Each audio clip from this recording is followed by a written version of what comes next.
नमस्कार, मैं हूं नवजोत और बहुत स्वागत है आपका रात 8 बजे में। दिल्ली में हुए निठारी जैसी दूसरी घटना की जांच में दिल्ली पुलिस को चौंकाने वाली जानकारियां हाथ लग रही हैं। 2 साल से 9 साल तक की बच्चियों और बच्चों का यौन शोषण कर उनकी हत्या की बात कबूल कर रहा 24 साल का आरोपी रविंद्र पूछताछ में बड़े खुलासे कर रहा है। पुलिस के मुताबिक पूछताछ में रविंद्र ने बताया है कि ज्यादातर मामलों में वो पहले बच्चों की हत्या कर देता था और उसके बाद उनके साथ बलात्कार करता था, क्योंकि ऐसे भी कई मामले हैं जिनमें बच्चों की गुमशुदगी या फिर उनकी हत्या का मुकदमा ही दर्ज नहीं है।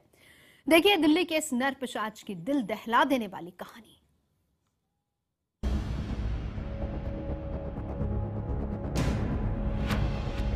बाहरी दिल्ली के बेगमपुर इलाके से गिरफ्तार हुए रविंद्र को निठारी कांड के नरपिशाच से किसी भी सूरत में कम नहीं कहा जा सकता। मानसिक रूप से विक्षिप्त रविंद्र निठारी के नरपिशाच की तरह बच्चों की ताक में रहता था। पुलिस के मुताबिक ज्यादातर मामलों में बच्चों को सुनसान जगह पर ले जाकर पहले उनकी हत्या करता और फिर बलात्कार की घटना को अंजाम देता था। पुलिस की गिरफ्त में आने के बाद खुद आरोपी रविंद्र भी कैमरे पर अपना अपराध कबूल रहा है। सोते रहते थे घर के अपनी मम्मी के साथ, जब बच्चों को उठा लेते थे फिर उनके साथ गलत काम करता था, उन्हें मार देता था और फिर अपने घर चला। मारते क्यों थे बच्चे को? सर वो चिल्लाते थे इसीलिए मैं उनको मार देता था। तो मारते समय तुम्हें दया नहीं आती थी? 3 साल 4 साल बच्चों को मारते? नहीं सर, दारू पी लेते, फिर बाद में अफसोस आता था कि मैंने ऐसा गलत किया, क्यों किया। पुलिस के मुताबिक आरोपी रविंद्र ने पूछताछ में बताया है कि पहचान छुपाने और बच्चों के रोने की वजह से वो बच्चों की हत्या कर देता था। निठारी के नरपिशाच सुरेंद्र कोहली की तरह ही रविंद्र भी बच्चे और बच्चियों दोनों को ही अपना शिकार बनाता था। पुलिस के मुताबिक रविंद्र ने दिल्ली के बेगमपुर, मुंडका, समयपुर बादली और कंझावाला के साथ साथ उत्तर प्रदेश के बदायूं, नोएडा और अलीगढ़ में भी बच्चे और बच्चियों के साथ इन वारदातों को अंजाम दिया था। 2012 में अलीगढ़ में अपने एक रिश्तेदार के यहाँ शादी में गए आरोपी रविंद्र ने वहां 5 घटनाओं को अंजाम दिया। उन वारदातों में रविंद्र ने एक बच्चे की कुकर्म के बाद हत्या कर दी थी, जबकि 4 बच्चों के साथ सिर्फ कुकर्म किया था। बहुत ही नॉर्मल एवरेज इंसान है और बात करने पे उसमें कुछ भी एबनॉर्मल नहीं लगेगा, लेकिन मेरा ये मानना है कि एक प्रकार की सेक्सुअल परवर्जन है, उसको परवर्टेड माइंडसेट का आदमी है। पुलिस के मुताबिक आरोपी रविंद्र ने 2008 में पहली वारदात को अंजाम दिया, तब उसकी उम्र करीब 16 साल रही होगी। 2009 में उसने विजय विहार में 7 साल के बच्चे की हत्या कर उसके साथ कुकर्म किया। 2011 में उसने कंझावाला और मुंडका में 3 साल और 2 साल की बच्चियों को अपना शिकार बनाया। 2013 में नोएडा में 2 अलग अलग वारदातों में 8 और 9 साल की 2 बच्चियों की हत्या और बलात्कार की घटना को अंजाम दिया। हालांकि नोएडा में हुए इन दोनों मामलों में नोएडा पुलिस के पास कोई मुकदमा ही दर्ज नहीं है। 2014 में आरोपी रविंद्र ने समयपुर बादली में एक बच्चे के साथ कुकर्म करने के बाद गला काटकर हत्या की कोशिश की थी, जिसमें वो बच्चा बच गया था। पुलिस ने रविंद्र को उस मामले में गिरफ्तार भी किया था। उस मामले में करीब 1 महीने पहले ही वो जमानत पर बाहर आया था। उसमें ये 15 वारदातों के बारे में बता रहा है, जिसके अंदर से अभी तक हम ऑन रिकॉर्ड जो है वो 7 केसेस हैं जो जिनके बारे में एफआईआर रजिस्टर्ड है और जो हम कनेक्ट कर पाए हैं। बाकी हम अभी कोशिश कर रहे हैं कि रिकॉर्ड्स चेक करके ऐसे कौन कौन से मामले हैं जिसमें ये इन्वॉल्व रहा है। पुलिस के मुताबिक आरोपी रविंद्र को लेकर वो उन सभी जगहों पर जा रही है जहां जहां उसने घटनाओं को अंजाम दिया है। पुलिस के मुताबिक ऐसे कई और मामले हैं जिनका कोई केस ही दर्ज नहीं, लिहाजा उन मामलों के बारे में रविंद्र से पूछताछ के बाद ही पता चलेगा। पुलिस आरोपी को 7 दिन की रिमांड में लेकर पूछताछ कर रही है। सूत्रों के मुताबिक एक हिंदी फिल्म देखने के बाद रविंद्र ने इन घटनाओं को अंजाम देना शुरू किया। पुलिस के मुताबिक आरोपी रविंद्र इतना शातिर था कि वो न तो कोई मोबाइल फोन रखता था और न ही मौके पर किसी तरह का कोई सुराग छोड़ता था। अभी तक जितने भी केसेस के बारे में इसने बताया है, कहीं पर भी कोई सुराग नहीं छोड़ा था अपनी आइडेंटिटी के बारे में, और आइडेंटिटी को छुपाने के लिए ही ये बच्चों को मार देता था। ये पहला इंसिडेंट था जहां पे हमें एक इनडायरेक्ट क्लू मिला था, जिसकी वजह से हम इस तक पहुंच पाए। देश की राजधानी दिल्ली में ऐसी घटनाओं के खुलासे और आरोपी की गिरफ्तारी ने सभी को चौंका दिया है। पुलिस लोगों को यह मशवरा दे रही है कि वो अपने बच्चों को अकेले कहीं न भेजें और अगर उनका बच्चा कहीं गुम हो गया तो तत्काल संबंधित थाने में मुकदमा दर्ज कराएं। रोंगटे खड़े कर देने वाली इस वारदात को अंजाम देने वाले शख्स ने अब तक 15 ऐसी वारदातों को कबूला है, लेकिन पुलिस ये मानकर चल रही है कि ये फेहरिस्त और कहीं ज्यादा हो सकती है। यही वजह है कि इस शख्स पर अब कई वैज्ञानिक परीक्षण भी करने की तैयारी हो रही है, ताकि ये पता लगाया जा सके कि किन परिस्थितियों में और कैसे ये अपने शिकार को निशाना बनाता था। अभिषेक कुमार और कैमरा पर्सन जयपाल रावत के साथ अमित पांडे, दिल्ली, IBN 7। और इस खबर के हर पहलू पर हम चर्चा करेंगे, लेकिन क्या दिल्ली में कानून व्यवस्था बिगड़ रही है? क्या दिल्ली में पुलिस का खौफ कम हो गया है? ये तमाम ऐसे सवाल हैं जो कि आज आम आदमी पार्टी के जहन में कौंध रहे हैं। दिल्ली की बिगड़ती कानून व्यवस्था पर बोलते हुए एक बार फिर से मुख्यमंत्री केजरीवाल ने दिल्ली पुलिस की कमान अपने हाथ में दिए जाने की मांग की है। सुनिए पहले क्या कह रहे हैं केजरीवाल। आप सब लोग जानते हैं कि दिल्ली पुलिस हमारे अंडर में नहीं आती। दिल्ली पुलिस केंद्र सरकार के अंडर में आती है। हम कुछ कर नहीं पा रहे और आज दिल्ली के अंदर इस किस्म की वारदातें बढ़ती जा रही हैं। तो मेरी प्रधानमंत्री जी से हाथ जोड़ के ये विनती है कि सर, या तो हर हफ्ते आप 1 घंटा निकाला करो दिल्ली वालों के लिए, दिल्ली पुलिस के लिए, दिल्ली वालों की कानून व्यवस्था के लिए, दिल्ली में महिलाओं की सुरक्षा के लिए, या तो हर हफ्ते 1 घंटा निकाला करो, इस पे विचार किया करो। और अगर समय नहीं है तो आप दिल्ली पुलिस का कंट्रोल दिल्ली सरकार को दे दो, हम दिल्ली पुलिस की व्यवस्था ठीक करेंगे। तो ये एक बार फिर से बात अरविंद केजरीवाल ने कही है और केंद्र पर निशाना साधा है कि अगर आपके पास कंट्रोल नहीं कर सकते दिल्ली पुलिस को तो हमें दे दीजिए। हमारा 8 बजे का सवाल है जो कि हम जान रहे हैं, आपसे भी, दर्शकों को भी हम चाहते हैं कि आप भी अपनी राय हमें भेजिए। सवाल ये है कि क्या दिल्ली के अपराधियों में पुलिस का खौफ कम हो गया है? हाँ या ना में आप हमें जवाब भेज सकते हैं। जवाब भेजने का तरीका आसान है। IBN 7 स्पेस देकर वाई हाँ के लिए एंड ना के लिए इसे हमें 51818 पर SMS कर दीजिए और आपकी राय हम दिखाएंगे कार्यक्रम के आखिर में। चर्चा करने के लिए तमाम खास मेहमान हमारे साथ मौजूद हैं। परिचय मैं करा देती हूं। बीजेपी की नेता आरती मेहरा हमारे साथ हैं। कांग्रेस की नेता बरखा सिंह हमारे साथ मौजूद हैं। आम आदमी पार्टी की तरफ से राजेश गुप्ता जी मौजूद हैं। साथ ही साथ स्टूडियो में हमारे साथ मौजूद हैं सामाजिक कार्यकर्ता उषा ठाकुर, मनोवैज्ञानिक जयंती दत्ता और साथ ही साथ दिल्ली पुलिस के पूर्व ACP BM चोपड़ा। 2 पहलू हैं, एक सियासी पहलू है और एक मनोवैज्ञानिक पहलू है। और आप 1 घंटे में, 8 बजे में से 1 घंटे में हम दोनों पहलुओं पर चर्चा करेंगे। लेकिन सबसे पहले सियासी पहलू को ही उठा लेते हैं।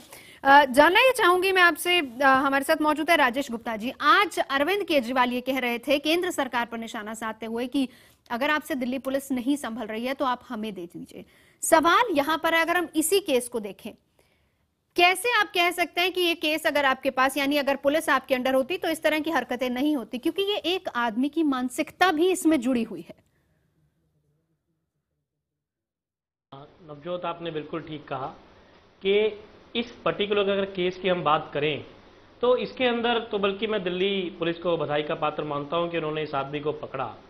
जो फुटेज आप अरविंद केजरीवाल जी की दिखा रही थी जिसमें उन्होंने कहा कि दिल्ली पुलिस हमें दे दीजिए, वो इस किस्म के केस के लिए नहीं है। ये एक किस्म का आइसोलेटेड केस है जिसमें एक मानसिक रूप से बीमार आदमी इस तरीके के जघन्य अपराध करता है। और एक आम आदमी होने के नाते, मेरी भी एक छोटी सी बच्ची है, एक कपकपी सी छुप जाती है एक शरीर के अंदर कि भाई इस तरीके की चीज अगर होती है तो हम अपने बच्चों को कैसे संभालें। लेकिन ऐसे केसेस जो होते हैं उसमें समाज को समझने की जरूरत है कि वैसे तो एक आध केस होते हैं, ये रोज की चीजें ऐसी नहीं है कि सब लोग ऐसा करते हैं, लेकिन कोई भी ऐसा क्यों करता है इसके पीछे, जैसे आपने बताया कि आपके पास में कुछ विशेषज्ञ भी बैठे हैं, वो शायद ज्यादा अच्छा बता पाए। लेकिन जो अरविंद जी का संदर्भ इसमें आपने कहा कि राजनीतिक है, तो राजनीतिक इस केस में कम से कम मेरा ये कहना है कि बिल्कुल भी हमारा उसके बिल्कुल अलग देखा जाए। वो अलग केसेस के बारे में बात थी जहां हम दिल्ली पुलिस से सहायता चाहते हैं, वो हमें उतनी नहीं मिल पाती। लेकिन इस केस के बारे में तो मैं कहूंगा जिस आदमी ने ये, मैं जिस केस की आपने अभी बात करी है, जो अभी आपने बताया ये नर पिशाच के बारे में जो बात करी आपने, इस केस के बारे में वो बात नहीं थी जो अरविंद जी का क्लिप आपने इसमें दिखाया। वो नॉर्मल केसेस के बारे में जिसमें हमारे पास में कुछ लोग अपनी शिकायतें लेके आते हैं और हम दिल्ली पुलिस से चाहते हैं कि वो मदद करे या उसमें कोई कठोर कदम उठाए, तो वो नहीं उठा पाते उतना जितना हम चाहते हैं। ठीक है, ये मैं आऊंगी आपके पास जिसके बारे में हाँ, इस पर आपसे भी मैं राय लूंगी। राजेश जी हालांकि ये मान रहे हैं कि मानसिकता क्योंकि इसमें जुड़ी है। आरती जी, आपसे जानना चाहूंगी, अरविंद केजरीवाल ने दूसरी बार ये बात कही कि अगर केंद्र सरकार नहीं संभाल पा रही है दिल्ली पुलिस को तो हमें दे दीजिए, हम संभाल लेंगे। और ऐसे बहुत से केसेस, जैसे कि राजेश जी भी बता रहे हैं, बहुत बार ऐसा होता है शिकायतें उनके पास आती लेकिन उनका समाधान वो नहीं कर पाते क्योंकि पूर्ण राज्य नहीं है, सरकार केंद्र के पास है, माफ कीजिएगा पुलिस केंद्र के पास। देखिए जी, नवजोत जी, बहुत पहले से अरविंद केजरीवाल जी को पता था कि जो सरकार है, जो पुलिस है, वो दिल्ली के पास नहीं है, वो केंद्रीय सरकार के पास है। संविधान इसको बिल्कुल क्लियर करता है, वो बच्चे नहीं है दूध पीते हुए। उन्हें अच्छी तरह से मालूम था दिल्ली को पूर्ण राज्य का दर्जा नहीं मिला हुआ। ऐसे में हर रोज वो कन्फ्रंटेशन की राजनीति करते हैं। उनके 41 और डिपार्टमेंट है, 41 डिपार्टमेंट में वो क्या कर रहे हैं? महिला सुरक्षा के लिए उन्होंने सुरक्षा के लिए सीसीटीवी की बात की, 15 लाख लगाएंगे। आज वो 1 लाख तक नहीं लगा पाए। उन्होंने कहा कि मैं हर बस में मार्शल लगा दूंगा, 1 महीने का टाइम मांगा, वो नहीं कर पाए। आज इतने दुर्भाग्यपूर्ण है क्योंकि जिस केस की हम बात कर रहे हैं, जो दिल दहला देने वाला है, जो कंपा देने वाला है, बर्बरतापूर्ण भरा हुआ है, ये ऐसा मेरी नजरों में इतना गंदा, ये तीसरा केस है। पहले वो सुरेंद्र कोहली का था जो नोएडा का, जो बच्चों को यहां तक कि खाता था जी, और उसका जो मालिक था वो भी उसके साथ मिला हुआ था। तो ये बहुत विकृत मानसिकता है। दूसरा एक केस चंद्रकांत झा का है।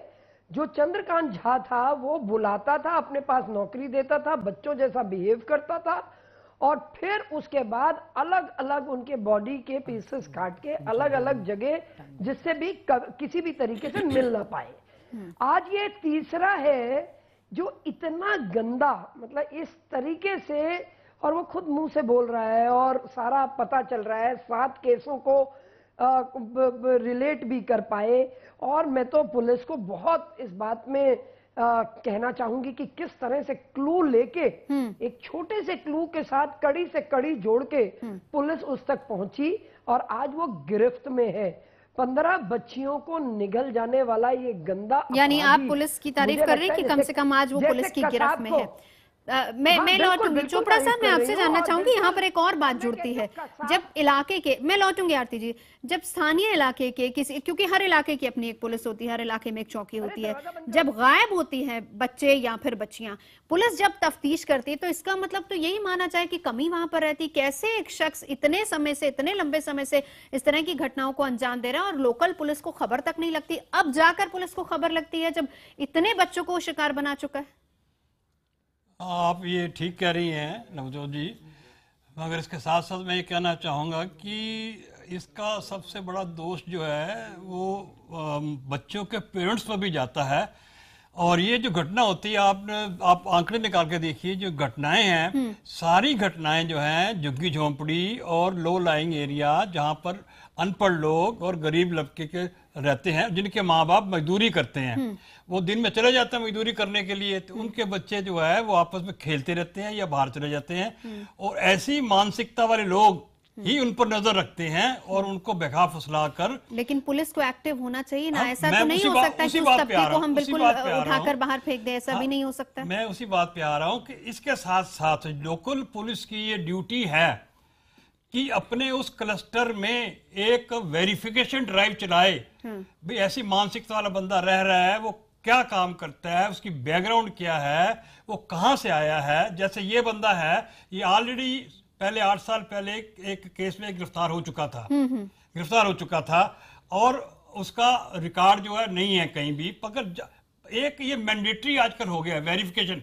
मैंने कई बार लिखा है, ट्वीट भी किया है, door to door verification can reduce and control the crime, जो अब नहीं हो रहा, जिसकी मेन वजह है अगर door to door verification and verification of the aliens and other जो माइग्रेंट आते हैं बाहर से लोग, उनकी वेरीफाई की जाए, उनसे पूछताछ की जाए, भी तुम कहाँ काम करते हो, कहाँ कमाते हो, तो इसका बड़ा इम्पैक्ट पड़ता है। इस केस में क्या आप कहेंगे कि पुलिस ने स्मार्टली एक्शन लिया है या फिर पुलिस भी इस केस में ढील? मैं ये कहना चाहता हूँ कि जैसे ये पुलिस के संज्ञान में आया, उन्होंने प्रॉम्प्ट एक्शन लेके उसको गिरफ्तार किया और सारे ही इसकी तफ्तीश जो है टोटल साइंटिफिक एविडेंस की बेस पर चल रही है। ठीक है उषा जी, मैं लौटूंगी, आप कुछ कहना चाह रही थी, मैं आपका एक रिएक्शन लूंगी, लेकिन उससे पहले मैं बरखा जी को भी इंक्लूड कर लेती हूँ साथ ही साथ। बरखा जी, इस पूरे मामले में हालांकि आज एक बार फिर से अरविंद केजरीवाल ने ये कहा है कि अगर केंद्र से पुलिस नहीं संभलती है तो हमें दे दीजिए। हमारे साथ राजेश जी मौजूद है, वो कह रहे हैं कि हमने पर्टिकुलर इस केस के संदर्भ में नहीं किया कहा है, लेकिन बाकी और बहुत से केसेस हैं जिनको लेकर जब उनके पास शिकायतें आती, क्योंकि उनके पास पुलिस नहीं है, इस वजह से वो ठीक से उन शिकायतों का निवारण नहीं कर पाते हैं। देखिए नवजोत, पहले तो मैं ये जो कांड हुआ है, जो नरपिशाच पकड़ा गया है, उसके बारे में कहूँगी कि बहुत अफसोस की बात है कि हमारे दिल्ली जैसे शहर में इस तरह की घटनाएं हो रही हैं। और हमारे चूँकि कहीं ना कहीं अवेयरनेस की भी कमी है। पुलिस का तो देखिए हर दरवाजा, इतनी जिस तेज़ी से स्लम बढ़ रहा है दिल्ली में, तो उसको कंट्रोल करना अपने आप में एक बहुत बड़ा चैलेंज है। और दूसरी चीज़ ये, इसको मनोवैज्ञानिक जो है तरीके से उसको इलाज होना चाहिए, उसको देखना चाहिए। और दूसरी बात ये कि जिस तरह से केजरीवाल जी इस बात को कह रहे हैं कि दिल्ली पुलिस मुझे दे दो, तो मुझे तो बहुत हंसी आती है उनकी इन बातों पे कि मतलब आज वो दिल्ली पुलिस मांग रहे हैं, कल उन्होंने दिल्ली मांगी थी कि मुझे दिल्ली का मुख्यमंत्री बना दो, मैं महिलाओं की सुरक्षा कर दूंगा। कल वो कहेंगे कि मुझे देश का प्रधानमंत्री बना दो, मैं सारा देश ठीक कर दूंगा। तो ये बच्चों जैसी बातें, हमारी सरकार भी 15 साल दिल्ली में रही है, तब उससे पहले बीजेपी की सरकार थी सेंट्रल में, मगर हम लोगों ने मिलकर काम किया है, झगड़े नहीं किए हैं। जिसको काम करना होता है वो काम करता है, ब्लेम गेम नहीं करता है। केजरीवाल जी काम नहीं करना चाहते हैं, वो सिर्फ और सिर्फ ब्लेम करते हैं, सिर्फ इस पे ब्लेम, उस पे ब्लेम, ये नहीं करना, वो नहीं करना। हर चीज का तो उनके पास इस तरह का जवाब होता है कि जो कि मतलब अपने आप में महिला सुरक्षा जो वो एक दावा करके आए थे, वो अपने घर की महिलाओं की तो सुरक्षा कर नहीं सके। दीपिका मित्रा को देख लीजिए, सोमनाथ भारती, वो तो उनके अपने घर की थी, क्यों नहीं बुला के सुना उसको? राजेश जी, अच्छा दूसरी कुमार विश्वास की पीड़िता उनके घर गई, क्यों नहीं सुना उन्होंने? और मेरे ऊपर ब्लेम लगाया।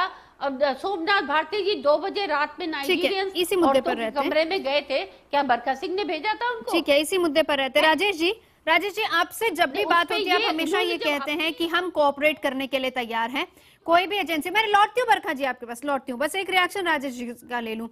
आप हमेशा कहते हैं कि हम कोऑपरेट करने को तैयार हैं, चाहे हमने एमसीडी के मुद्दे पर आपसे बातचीत की, आपने कहा कि हम कोऑपरेट करने के लिए तैयार हैं, वो आए, हम उनसे बात करेंगे। यहाँ पर यही सवाल आ रहा है, बरखा जी भी यही कह रहे हैं कि उनकी सरकार भी 15 साल रही, इस तरह के झगड़े नहीं हुए हैं, ये हमें दे दीजिए। तो आपको पता था कि पूर्ण राज्य नहीं है दिल्ली, पुलिस आपके पास नहीं है, शिकायतों का निवारण आप ठीक से नहीं कर पा रहे, ठीक है हो सकती है समस्या, लेकिन वहां पर फिर कोऑर्डिनेशन क्यों नहीं बिठा पाते आप लोग? देखिए नवजोत, जिन केसेस को ये रिलेट कर रहे हैं कि जो अरविंद जी ने आज कहा उससे, या जो सोमनाथ भारती जी का केस था, ये जो बरखा जी कह रही हैं, ये सारे केस आपस में बिल्कुल अलग है। जिस केस की आज हम बात करने के लिए आप बैठे हुए हैं, वो एक मनोवैज्ञानिक किस्म की बीमारी है, मानसिक बीमारी है। और हम सबसे, मैंने जैसे आपने कहा, ठीक कहा कि मैं हर बार कॉपरेशन की बात कहता हूं, और इसीलिए जब दिल्ली पुलिस ने अगर आज एक अच्छा काम करा तो मैंने शुरुआत में ही उनकी तारीफ करी जी। अभी जो चोपड़ा साहब कह रहे थे, चोपड़ा साहब ने जो कहा कि भाई वेरिफिकेशन होनी चाहिए, हम बार बार कहते हैं कि जो बीट पहले पुलिसिंग होती थी वो होनी चाहिए। उसके लिए हमने दिल्ली पुलिस को कहा, उसके लिए हमने एलजी साहब को लेटर लिखा, क्योंकि हमको ये बताया जाता है कि दिल्ली पुलिस में उतनी ज्यादा फोर्स उनके पास में नहीं है, खासतौर के जो महिला पुलिस है वो बिल्कुल भी नहीं है। और देखिए ये जो चीजें हैं, ये बरखा सिंह जी अगर ये कहें कि हमारे आने से हो गई या क्यों हो गई, ये बहुत पहले सुरेंद्र कोहली का जो केस था ये बहुत पहले से चला आ रहा है। और मैं आपको एक बात बताता हूँ, इससे पहले मैं एक रंगमंच का कलाकार रह चुका हूँ, मैंने स्टेज पे भी नाटक करे और नुक्कड़ नाटक भी करे, जिसके अंदर हमें बार बार कहते थे, और आप उठा के देखिए आंकड़ों को कि 96% लोग वो होते हैं जो ऐसे काम करते हैं, जो परिचित होते हैं, जो बच्चों को बहला फुसला के ले जाते हैं। 70% तो इंसेस्ट होते हैं, जो अपने रिश्तेदार होते हैं। तो ये सामाजिक किस्म की बुराई है, इसमें राजनीति का बहुत कम अंश है। ये लोग करना चाहें, इनकी मंशा हो सकती है। मुझे बड़ा अजीब लग रहा है, दोनों महिलाएं हैं दूसरी पार्टी से, लेकिन मुझे बड़ा दुख हो रहा है क्योंकि इस वक्त मैं बच्चों के बारे में सोच रहा हूं, उनके परिवार के बारे में सोच रहा हूं जिनके साथ ये हुआ। मुझे बिल्कुल समझ में नहीं आ रहा मैं दिल्ली पुलिस के बारे में इस बार क्या कहूं, ये बरखा सिंह जी के बारे में, आरती मेहरा जी के बारे में नहीं। मुझे सिर्फ इतना समझ में आ रहा है कि ऐसी बातें जब देश में होती है तो हमारी छवि खराब होती है। इसे हम कैसे ठीक करें, स्कूल के लेवल पे, परिवार के लेवल पे, कैसे? जी उषा जी। जी देखिए, जब भी कुछ ऐसी घटना होती है, चाहे वो निर्भया कांड हो, मैं लौटती एक बार उषा जी का रिएक्शन ले लूं, मैं लौटती हूं आपके पास, या कुछ भी हो, तो उसमें नेता एक दूसरे पर दोषारोपण करते हैं। ये नहीं सोचते हैं कि ये बच्चे इस देश के बच्चे हैं, उन पर सबका बराबर हक है। देश को जोड़ने के बदले एक सीमा रेखा बांधते हैं। मैं तो एक सामाजिक कार्यकर्ता थी, 3 साल निठारी कांड में दौड़ती रही।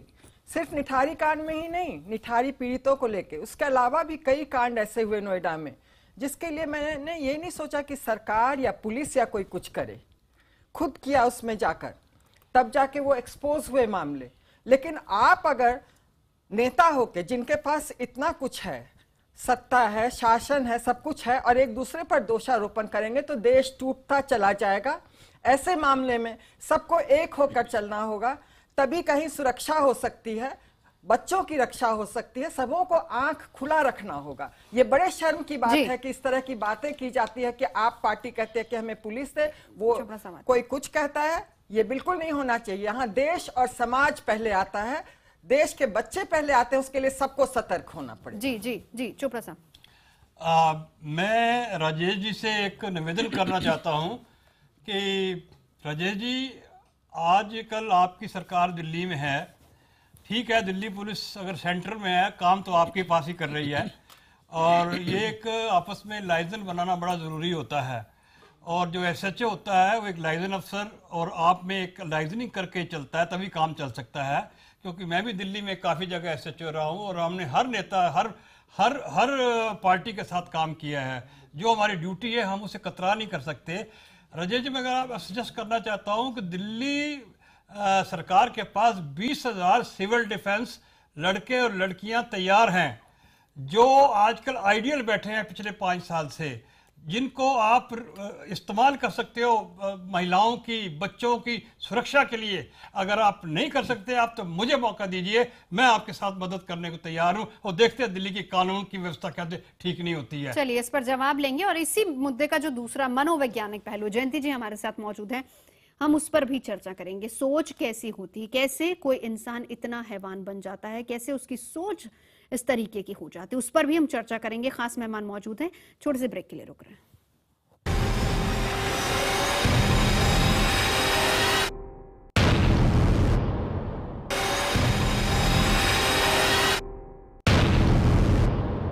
हम चर्चा कर रहे हैं नर पिशाच से बचकर रहना, कैसे एक इंसान की मानसिकता इस तरीके की हो जाती है।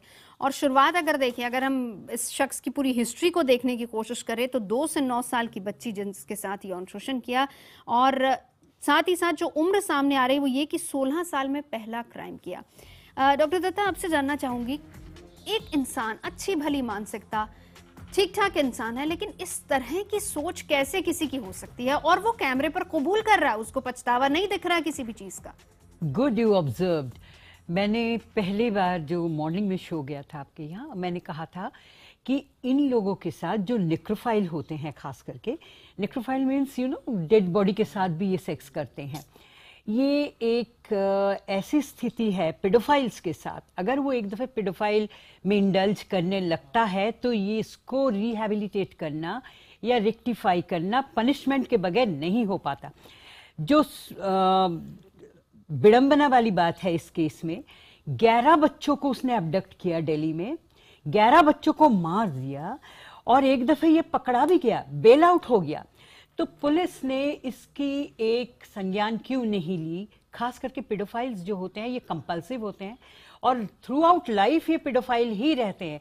आप देखेंगे, अगर लाइफ हिस्ट्री देखें पेडोफाइल्स की, तो आप देखेंगे अगर पेडोफाइल कहीं पे हेटेरोसेक्सुअल रिलेशनशिप में आता भी है तो जहां उसे चांस मिलती है, गुंजाइश मिलती है, he will again indulge in the paedophile.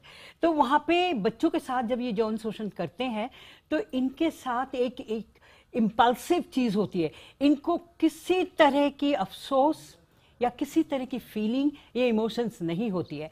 आपने एक चीज बहुत क्रूशियल ऑब्जर्व करी इसमें कि ये जब बोल रहा है तो there is no remorse, there is no feeling at all. यानी कि ये जब करता है तो इसके साथ सिर्फ और सिर्फ एक ही मुद्दा होता है कि मैंने ये करना है। उसका एक रोकथाम के लिए अगर डोर टू डोर सर्वे आप नहीं कर सकते, जब दामिनी केस हुई थी तब भी हम लोगों ने कई चैनल्स पे हमने रिक्वेस्ट करी, दिल्ली पुलिस के साथ भी हमने इंटरैक्शंस में ये चीज़ें सामने लाने की कोशिश करी। कम से कम the visibility of the Delhi police van, आप अपने जो आपके वैन्स हैं उनकी विजिबिलिटी, जब बच्चे छूटते हैं, visible petrol any day. I have had my conferences even at the workshop at the headquarter.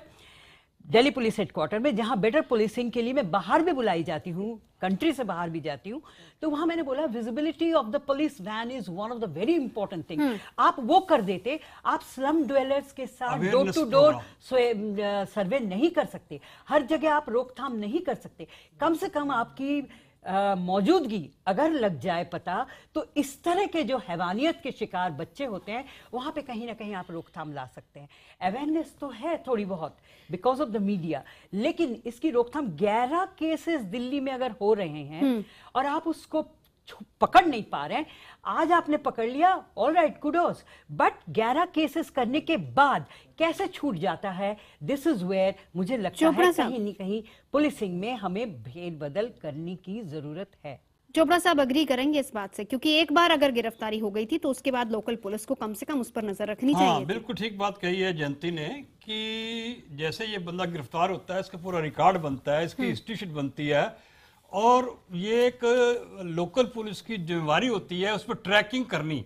जो बीट कांस्टेबल है उसको पता होता है मेरे एरिया में फलाना फलाना बंदा रजिस्टर्ड क्रिमिनल है, और उसका प्रेजेंट वेयर अबाउट्स क्या है, उसकी क्या नेचर है, स्पेशली अच्छा फिर जहाँ रहता है वहाँ के जो प्रधान हैं, वहाँ के जो सरपंच टाइप हैं, वह चौधरी बने हुए हैं, उनको सब पता होता है ये लड़का बदमाश है, एक चीज और वाला है। ये हमेशा इस तरह की क्रिमिनल्स की प्रोफाइलिंग होती है। प्रोफाइलिंग आज प्रोफाइलिंग की बात कर रहे हैं दिल्ली पुलिस, लेकिन जब भी कोई पेडोफाइल पकड़ा जाता है, it should be A mandatory thing कि आप उसकी प्रोफाइलिंग करें। आपको पता चलना चाहिए इस तरह की कंपोनेंट्स होती है पेडोफाइल के व्यक्तित्व में, और वो खतरा मंडराता रहता है जिंदगी भर।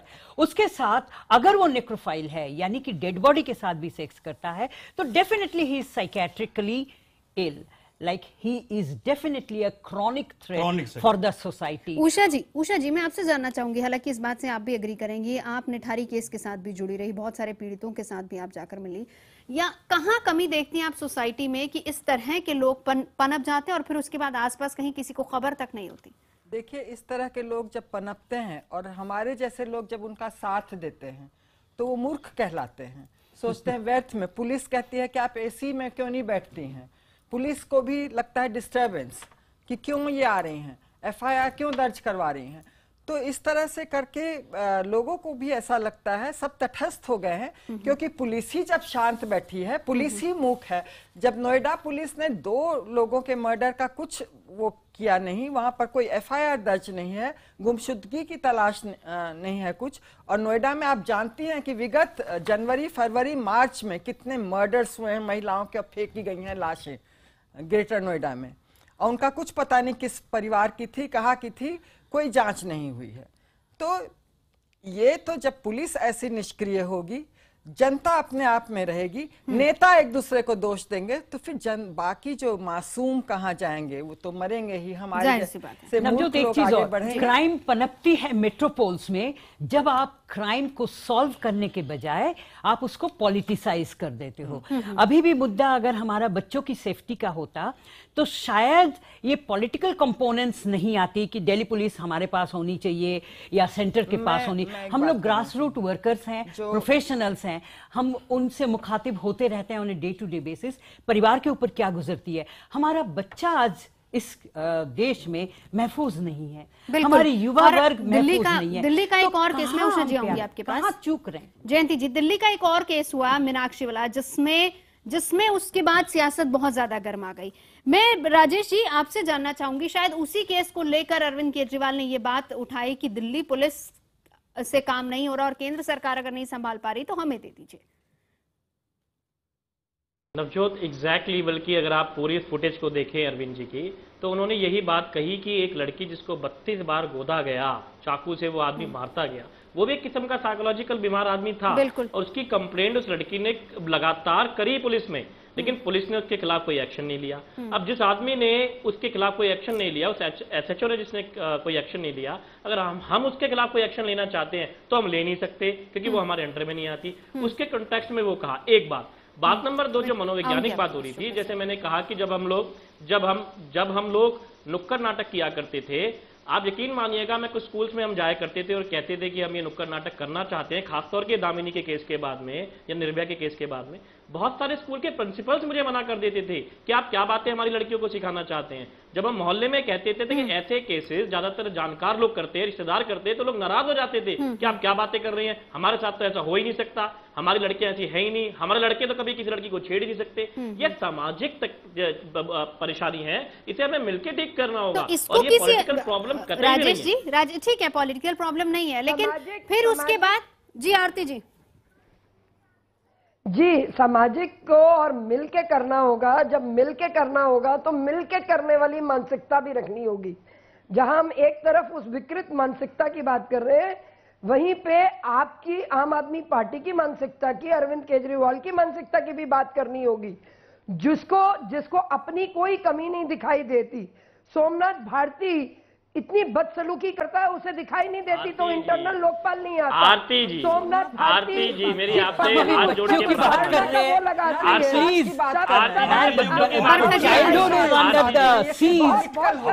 बचपन सीज के अंदर है वहाँ पे, और ये फोरम प्लीज पॉलिटिकल मुद्दों को मत लाइए आप। हम लोग रिडंडेंट हैं, हम प्रोफेशनल्स हैं, हम इस प्रोग्राम में आएंगे ही नहीं। अगर आपको आम आदमी पार्टी, बीजेपी और कांग्रेस का जिक्र करना है तो फोरम और होना चाहिए। हमें हमारी बचपन को इस चीज में से निकालना है। For heaven sec don't give the time for this kind of discussions. आप कोई मुद्दा सामने देखिए, हमारे बच्चे अगर महफूज नहीं है, आप ये मत कहिए कि स्लम्स के बच्चे हैं तो इसलिए, और पब्लिक स्कूल्स में नहीं होते हैं। बेंगलोर का केस का क्या हुआ, सीरियल रेप हमारा मुंबई में छूट गया, तो कहां पे हम चूक रहे हैं? Why would not the government come out with a very very stringent punishment program? Confrontation में रहेंगे, मैं आ रही हूँ पूरी तरह से कन्फ्रंटेशन में रहेंगे। राजेश जी ले रही हूँ बात कर रही हूँ, बस एक मिनट। हमें समस्या तक पहुंचने की जरूरत है। अगर व्यवस्था बदलने की बात करने वाले लोग व्यवस्था को बिगाड़ने का काम कर रहे हो और जो एनार्किस्ट की तरह काम कर रहे हो, ठीक है। राजेश जी इसका जवाब रख दीजिए, बरखा जी के पास जाना है मुझे, मैं लौट। राजेश जी, जो जयंती जी ने कहा, मैं पूरी तरीके से बात में सहमत हूं। उससे पहले उषा जी ने जो कहा, वो एक सामाजिक कार्यकर्ता के नाते जो उन्होंने काम करा, हम लोगों ने भी वही काम करा है। मैं उसमें पूरी एक मिनट आरती जी, एक मिनट प्लीज, मैं यही कहना, मैं एग्जैक्टली यही कहना चाह रहा हूँ कि मैं एग्जैक्टली कहना चाह रहा हूँ कि जब एक मिनट, मेरा ये मानना है कि आरती मेहरा जी इस वक्त बीजेपी की तरफ से ना बोले, बरखा सिंह जी कांग्रेस की तरफ से ना बोले।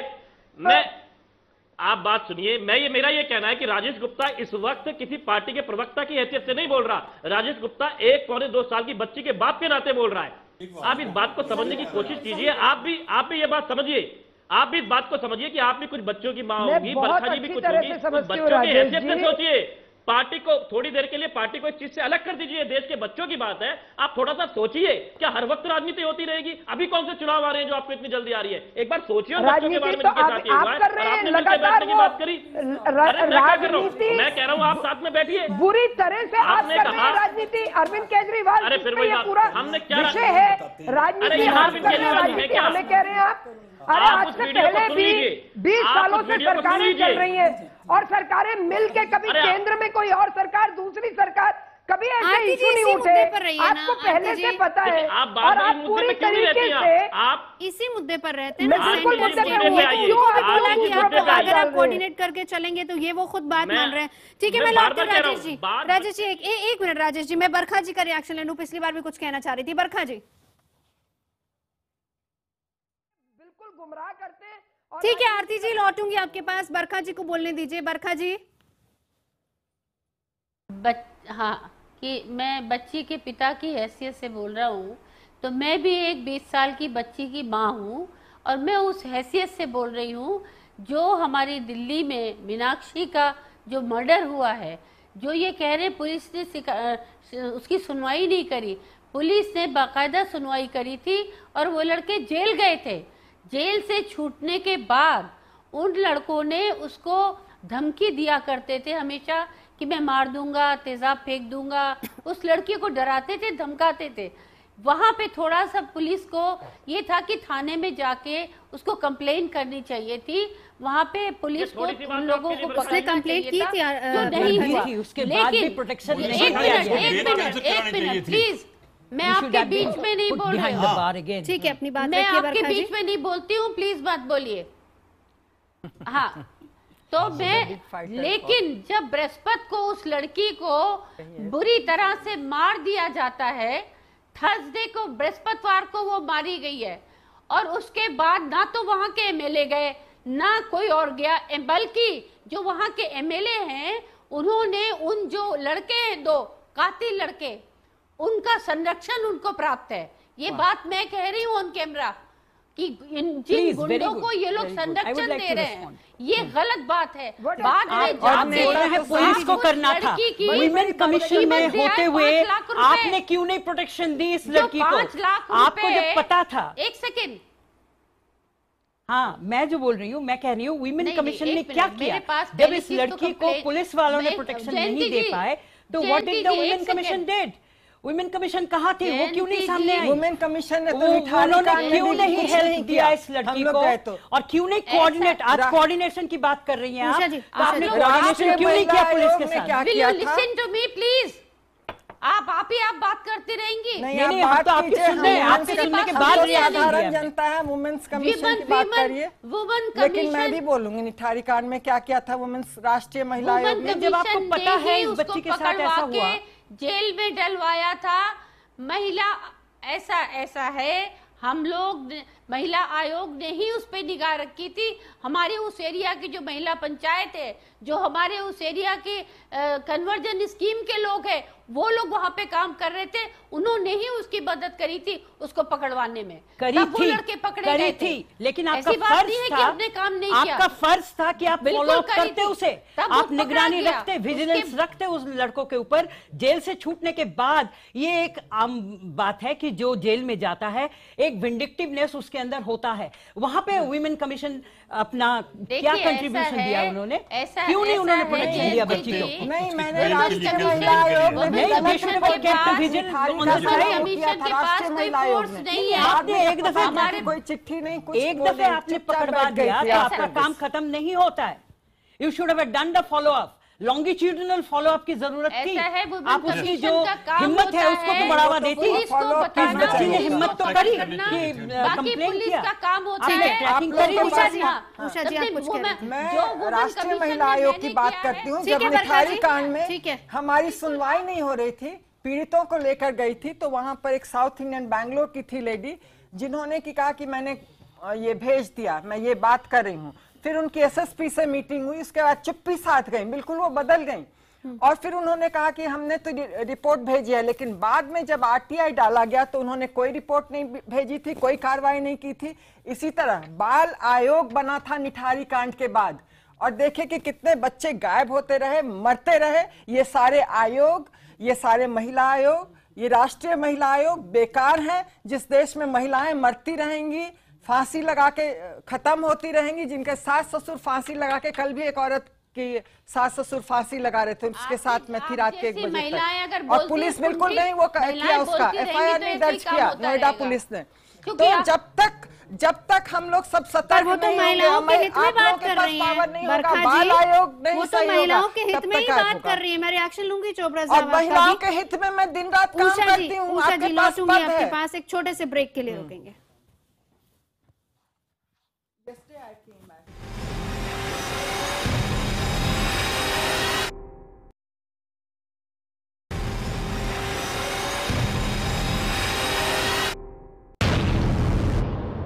नर पिशाच से बचकर रहना, इसी पर हम चर्चा कर रहे हैं। हालांकि शुरू में ये बात कही थी मैंने सबको कि सियासत अगर इस पर ना करे, हम एक रास्ता निकाले किस तरीके से हम महिलाओं को, बच्चों को बचा सकते हैं। इस तरह की मानसिकता के बहुत से लोग हमारी सोसाइटी में पनप रहे हैं। अब रास्ता क्या हो, सही रास्ता क्या हो, कैसे बच्चों को, महिलाओं को और हमारी सोसाइटी को इनसे बचाया जाए? जयंती जी, मैं आपसे सोल्यूशन चाहूंगी। सबसे पहली बात, मैंने जैसे कहा, विजिबिलिटी ऑफ द पुलिस वो होना चाहिए, क्योंकि देखिए पेडोफाइल की जो टेंडेंसी है वो खास करके रिलेटिव्स में भी पाई जाती है। तो वहां पे जब भी आप किसी भी पेडोफाइल को पकड़ें, प्रोफाइलिंग करें, और मेरा तो ये मानना है कि उनकी छवि जो है सामने आ जानी चाहिए। मोस्टली ये जुवेनाइल नहीं होते हैं, इसके लिए भी मेरा ऑब्जेक्शन है कि जो क्रिमिनल है उसको आप क्यों अलाउ कर रहे हैं कि वो अपना चेहरा छुपा के रखे। उसका चेहरा आपको सामने लाना चाहिए, because he is a constant threat to our children. एक रिएक्शन सबका लेना। आरती जी। जी, मैं ये कहना चाहूंगी कि ये इतना जघन्य अपराध है और हमारे बच्चों को बचाना हमारा धर्म है, और मुझे ऐसा लगता है कि इसके लिए हमें पुलिस रिफॉर्म, जिसके लिए राजनाथ सिंह जी ने काफी काम करने शुरू किए हैं और वो दिल्ली पुलिस के साथ भी जाके बैठे हैं। पुलिस की समस्याओं को भी सुनना बहुत जरूरी है।